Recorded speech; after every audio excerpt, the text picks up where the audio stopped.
I want to share with you this very good, another good article, credito Aya Oliver Oshina.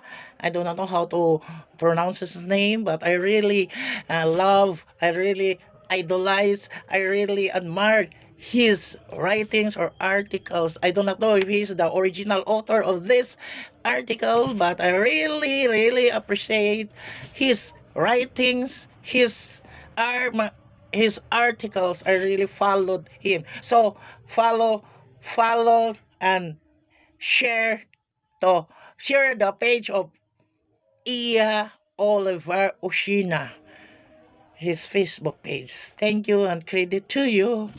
You are one of my idols. Thank you. Uh, as as the article said, I do not know what's the title of this article, but I only pick some paragraphs from it. Important paragraphs.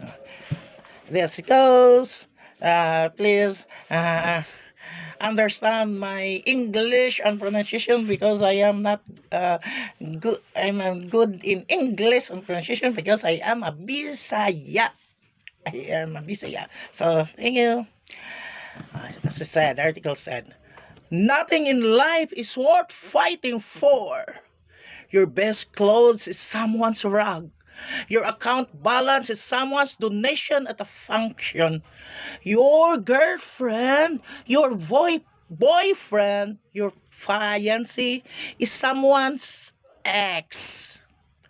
Every single prostitute you can see in a hotel or on the street at night was at the same point in time a virgin.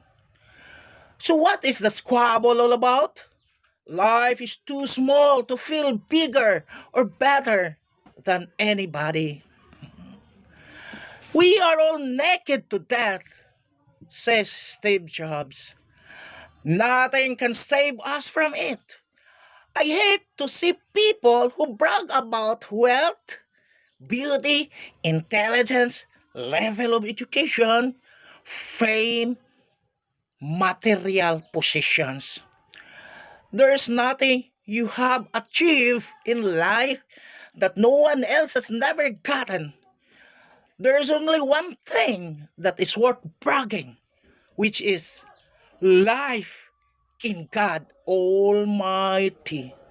So, be good to your fellow men and always make friends. Always remember that the people you trample down on your way up a ladder will be the same set of people you are likely to pass your way down.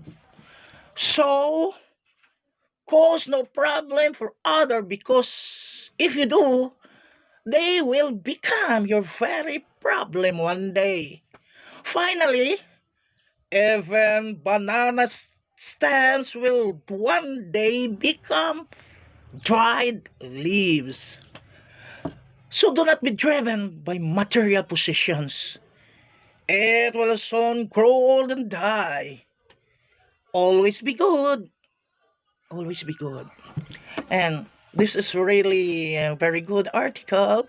You if you think there you can find maraming leksyon dito. Itagalog ko na lang kasi sometimes hindi na po marunong mag-English. You i-share nyo ito para maraming matulungan natin ba for inspiration, that we must be aware that we have nothing to brag about because lahat ng mga tao pinagdadaanan nila like